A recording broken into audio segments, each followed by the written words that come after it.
এমন এক পাথর জান্নাত থেকে সরাসরি পৃথিবীতে এসেছে, যা একসময় দুধের চেয়েও সাদা ছিল। আজ এটি কুচকুচে কালো কেন? এই গল্প আপনার হৃদয় কাঁপিয়ে দেবে। কাবা শরীফের দেয়ালে স্থাপিত হাজরে আসওয়াদ।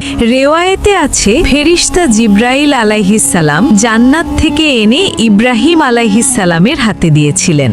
শতাব্দীর পর শতাব্দী লক্ষ লক্ষ মুমিন তাওয়াফে এসে একে চুমু দেন, স্পর্শ করেন, ইশারা করেন। কেউ কেউ গবেষণার কথা বলে বলেন এটির গঠন নাকি সাধারণ শিলা বা উল্কাপিণ্ডের মতো নয়। আবার অনেকে বলেন এর প্রকৃতি আল্লাহই সর্বজ্ঞ।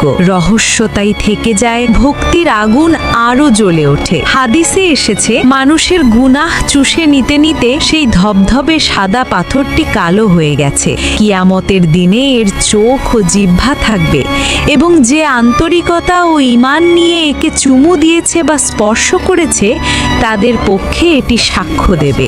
আপনি কি চান একবার হলেও এই জান্নাতি পাথর স্পর্শ করতে?